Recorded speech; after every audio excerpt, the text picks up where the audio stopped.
Bonjour, bienvenue dans le 12-13 de France 3 Aquitaine. Les attentions en ce moment, le raisin du vignoble aquitain. Les vendanges sont imminentes pour les blancs du Bordelais. Pour les rouges, ce sera dans moins d'un mois. Des raisins rouges actuellement scrutés à la loupe pour connaître le niveau de maturité. Jean-Pierre Stahl, Olivier Prax.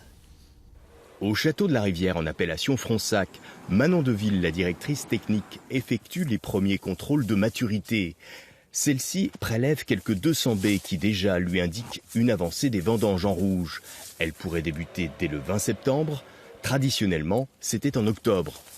On est plutôt sur une année plutôt précoce, puisqu'on ressemble un petit peu à l'année 2015 en termes de stade phénologique. On a vu tout au cours de ce millésime que tout s'est accéléré un petit peu parce qu'on avait beaucoup d'eau dans les sols, qu'on a eu un mois de juillet et août très chaud, donc tout a avancé très très vite. Donc aujourd'hui, il faut surveiller, goûter régulièrement, faire des analyses, des contrôles maturité pour pouvoir définir au mieux et puis avoir les plus beaux arômes et les tanins les plus fins. Les précipitations cumulées dans le Bordelais de près de 1000 mm depuis janvier et les températures caniculaires ont accéléré fortement cette précocité. Sur cette parcelle, pour l'instant, on commence à avoir des jolies notes de fruits frais.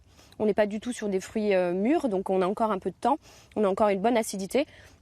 Mais par contre, on sent vraiment qu'il y a du potentiel, il y a une belle aromatique, donc ça promet pour le futur. Si les pépins ne sont pas encore mûrs, cette année fait partie d'une des plus mémorables en termes de chaleur depuis 2003. Excepté les propriétés bien impactées par la grêle et le mildiou, ce millésime pourrait donner de belles choses.